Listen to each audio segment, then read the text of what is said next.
শনিবাৰটো ভগৱান শনিক উৎসৰ্গিত কৰা হয়।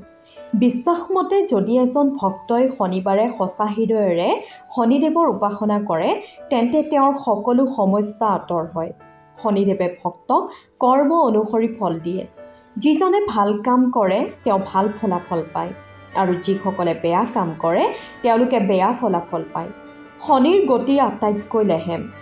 যদি কোনো ব্যক্তিৰ ওপৰত শনিৰ কুপদৃষ্টি পৰে তেন্তে তেওঁ দীঘলীয়া সময়ৰ বাবে সমস্যাৰ সন্মুখীন হ'ব লাগে। সেয়েহে শনিক সন্তুষ্ট কৰিবলৈ শনিবাৰে কিছুমান কাম কৰিব নালাগে। আজি এই বিষয়ে জানো আহক। শনিবাৰে এই কাম ভুলতো নকৰিব। ১ নম্বৰ, যদি আপুনি সুৰা আসক্ত তেন্তে এটা কথা মনত ৰাখিব, শনিবাৰে আপুনি ভুলতো সুৰা সেৱন নকৰিব। শনিবাৰে সুৰা সেৱন কৰিলে আপুনি শনিৰ অভিশাপৰ সন্মুখীন হ'ব লাগিব পাৰে।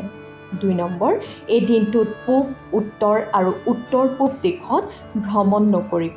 যদি অতি গুৰুত্বপূৰ্ণ কাম থাকে তেন্তে ঘৰৰ পৰা ওলোৱাৰ ঠিক আগতে এটুকুৰা আদা খাই ল'ব। ৩ নম্বৰ, শনিবাৰে চুলি আৰু নখ নাকাটিব। ৪ নম্বৰ, এই দিনটোত তেল, কাঠ, কয়লা, লো ক্ৰয় কৰাটো অশুভ বুলি গণ্য কৰা হয়। ৫ নম্বৰ, শনিবাৰে ভুলতো গাখীৰ বা দৈ নাখাব। ৬ নম্বৰ, এই দিনত নিমখ ক্ৰয় কৰিলে ঋণৰ বোজা বৃদ্ধি হয়। ৭ নম্বৰ, শনিবাৰে কেতিয়াও ক'লা তিল কিনিব নালাগে। বিশ্বাসমতে এই দিনটোত ক'লা তিল কিনাটোৱে কামত বাধা দিয়ে।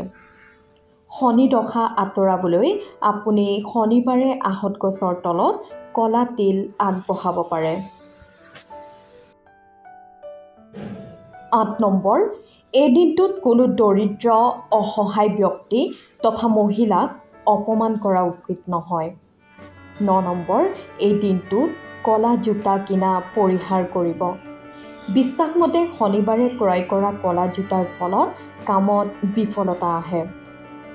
১০ নম্বৰ, শনিবাৰে কেতিয়াও মিছা কথা নক'ব।